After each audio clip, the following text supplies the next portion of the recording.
Good morning everyone, how are you all. जैसा कि हम लोग बायो पढ़ रहे हैं, जिसमें कि क्लास 9th का बायोलॉजी का फर्स्ट चैप्टर कल हम लोगों ने ख़त्म कर लिया था और आज स्टार्ट करने वाले class 10th biology chapter first life process. तो चलिए हम लोग स्टार्ट करते हैं class 10th biology chapter first life process with new energy. और हम लोग आज इसको पढ़ेंगे क्योंकि आप लोग का बोर्ड एग्ज़ाम भी आने वाला है। अब आप लोग बहुत ज़्यादा मोटिवेशन के साथ हार्ड वर्क कीजिए एंड पढ़ाई कीजिए। चलिए हम लोग स्टार्ट करते हैं लाइफ प्रोसेस। सबसे पहले आज का जो वीडियो रहेगा ना, वो इंट्रोडक्शन होगा, इंट्रोडक्शन ऑफ लाइफ प्रोसेस।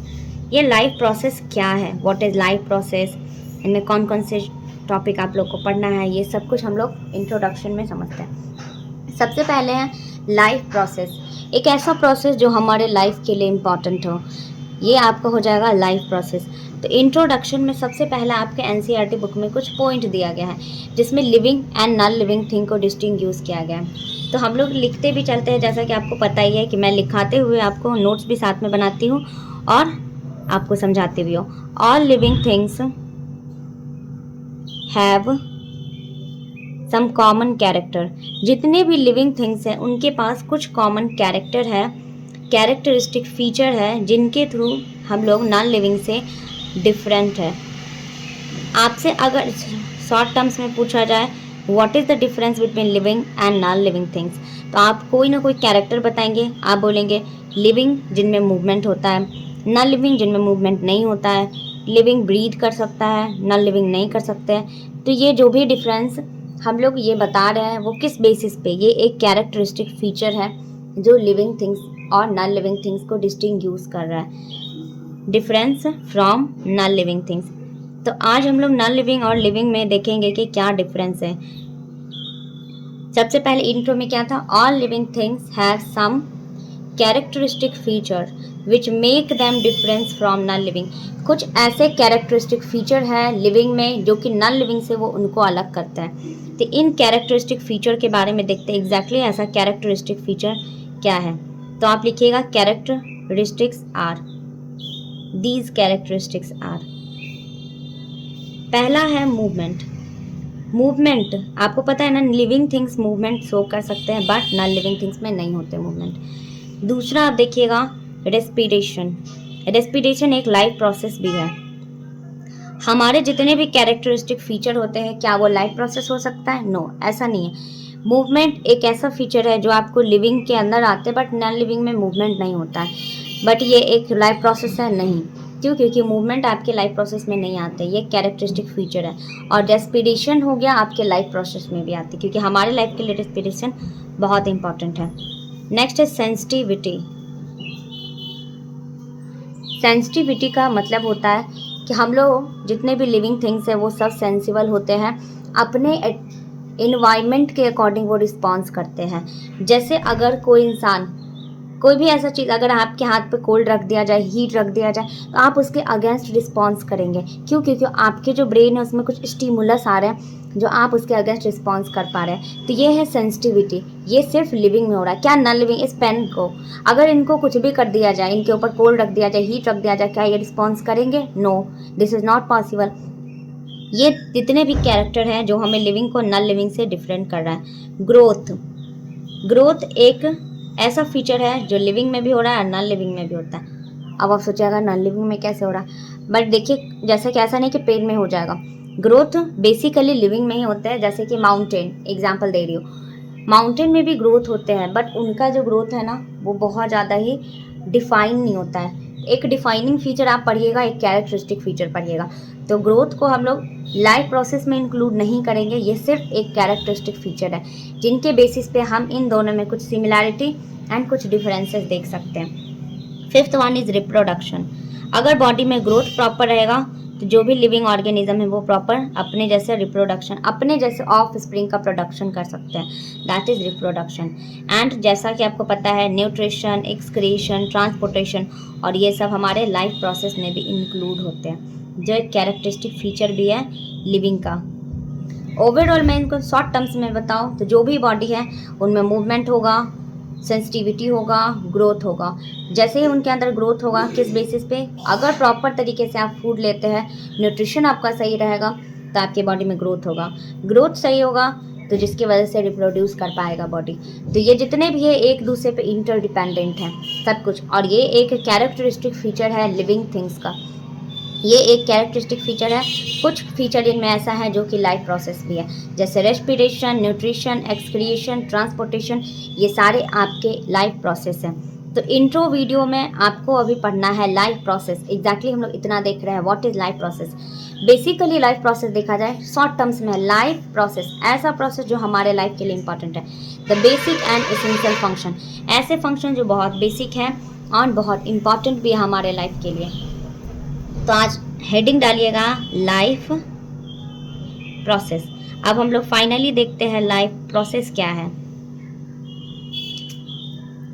तो इनको मैं एकदम इजी लैंग्वेज में लिखवाऊंगी, अपने लैंग्वेज में। द बेसिक एंड इसेंशियल, बहुत बेसिक सा ये फंक्शन है और इम्पॉर्टेंट फंक्शन है, इसीलिए इनको essential function. Performed by the basic and important function performed by living organism. जो भी लिविंग ऑर्गेनिज्म एक बेसिक और एसेंशियल फंक्शन को परफॉर्म करते हैं। वाई, ऐसा क्यों? Because to sustain and maintain life, जिससे हमारा लाइफ सस्टेन रहे, मेंटेन रहे, जिसकी वजह से ये लाइफ प्रोसेस करते हैं। और ये इतना इजी डेफिनेशन है ना कि यूं ही आपको ये लर्न हो जाएगा, बहुत इजी है। What is life process? The basic and essential function performed by living organism to sustain and maintain life. एक ऐसा बेसिक प्रोसेस। अब आप सोचेगा ये बेसिक प्रोसेस कौन सा है, तो चलिए एग्जाम्पल लिख लीजिए इन बेसिक प्रोसेस का। Nutrition is the basic process of all living organism. जितने भी लिविंग हैं वो सब न्यूट्रिशन लेते हैं।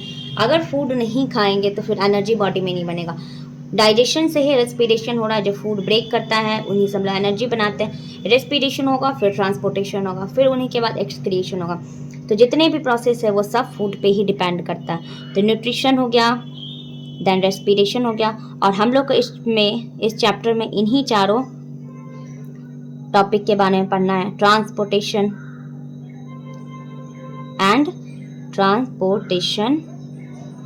And excretion. जो वेस्ट बनेगा बॉडी से उनको निकालना भी तो होगा। तो ये हो गया न्यूट्रिशन, जिनमें फूड से एनर्जी बनाना है। रेस्पिरेशन, जिनमें हम लोग को फूड को डाइजेस्ट करवाना है, फिर यहाँ पे एनर्जी बनेगा, फिर इनको सेल तक पहुँचाने के लिए ट्रांसपोर्टेशन, एंड जो भी वेस्ट होगा उनको एक्सक्रिएट आउट करना है बॉडी से। तो ये कुछ सिंपल सा लाइफ प्रोसेस है। आई होप क्लियर हो रहा होगा आप लोगों को कि व्हाट इज लाइफ प्रोसेस। एक ऐसा सिंपल सा basic and essential function perform by living organism to sustain and maintain life, जिससे कि हमारा लाइफ सस्टेन रहे और मेंटेन रहे। जैसे कि न्यूट्रिशन बहुत बेसिक प्रोसेस है, ये आपको चाहिए ही चाहिए। अगर आप फूड कंज्यूम करते हैं तो डाइजेशन होगा, न्यूट्रिशन एंड रेस्पिरेशन, एनर्जी बनेगा ही, ट्रांसपोर्टेशन, एक्सक्रिएशन, ये जितने भी प्रोसेस है इन सब के बारे में पढ़ना ही है। आज इंट्रो ही रहेगा वीडियो, फिर नेक्स्ट टॉपिक से आपको न्यूट्रिशन से स्टार्ट करेंगे। बट इसी इंट्रो में एक टॉपिक और है जो मैं आपको पढ़ा देती हूँ, जो है मेटाबॉलिज्म, जो आपके बुक में एनसीईआरटी में गिवन है। Metabolism, what is metabolism? Exactly ये मेटाबॉलिज्म क्या है? तो अभी नेक्स्ट टॉपिक डालिएगा मेटाबॉलिज्म। हम लोग मेटाबॉलिज्म देख रहे थे इसमें लाइफ प्रोसेस में, अब है मेटाबॉलिज्म। तो जैसा कि आपको पता है व्हाट इज मेटाबॉलिज्म, बॉडी में जितने भी केमिकल रिएक्शन हो रहा है, ऑल केमिकल रिएक्शन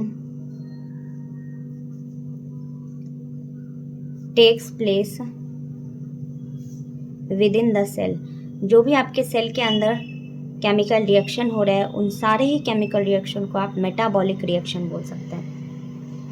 जैसे कि डाइजेशन हो गया, रेस्पिरेशन हो गया, ये सब क्या है? एक मेटाबॉलिक रिएक्शन है। हमारे बॉडी में ये एक केमिकल रिएक्शन है। ये सब मिला के अगर बोला जाए तो मेटाबॉलिक रिएक्शन है। अब हम इनको फर्दर कैटेगराइज करते हैं दो पार्ट में। एक हो जाएगा आपका एनाबॉलिक रिएक्शन या एनाबॉलिज्म, दूसरा हो जाएगा कैटाबॉलिक रिएक्शन। ये जो आर ऐसे करके लिखती हूँ ना मैं, वो रिएक्शन है शॉर्ट में, कैटाबॉलिज्म, कैटाबॉलिक रिएक्शन या कैटाबॉलिज्म। अब देखिए इनका ना टर्म से ना क्लैरिफाई है। एनाबॉलिज्म मीन्स सिंथेसिस या फॉर्मेशन, एंड कैटाबॉलिज्म का मतलब है ब्रेक डाउन। इनमें कुछ टूट रहे हैं और एनाबॉलिज्म में कुछ फॉर्मेशन हो रहा है। तो चलिए बहुत अच्छा एग्जाम्पल से समझते हैं कि इसमें क्या फॉर्म होता है। जैसे एनाबॉलिक रिएक्शन में फोटोसिंथेसिस का एग्जाम्पल लेते हैं। आपको छोटे क्लास में पता होगा ना फोटोसिंथेसिस का क्या इक्वेशन होता है। Anabolic synthesis like CO2 plus H2O मिलके क्या बनाते हैं, ग्लूकोज, C6H12O6, और बहुत सारे एनर्जी, ऑक्सीजन, ये सब निकल रहा है। तो यहाँ पे क्या हो रहा है ना कि जो एनाबॉलिक रिएक्शन एनर्जी रिलीज हो रहा है।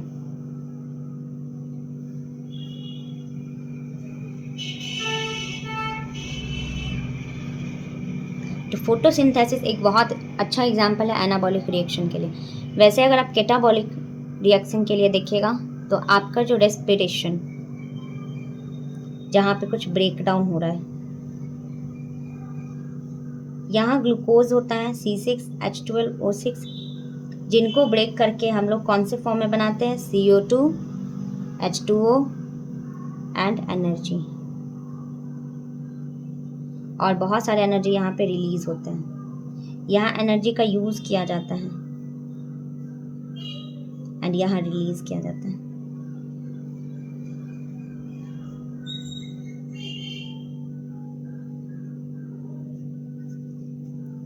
तो आई होप आप लोग को catabolic reaction, anabolic reaction clear होगा। तो आज तो इंट्रो ही टॉपिक था, कल हम लोग न्यूट्रिशन स्टार्ट करेंगे। आई होप आज का क्लास आप लोग को पसंद आएगा। पहले आप लोग क्लास को देखिएगा और रेगुलर फॉलो कीजिएगा। कुछ डाउट हो तो मुझे कमेंट कीजिएगा। मिलते हैं नेक्स्ट क्लास में। Okay bye, thank you.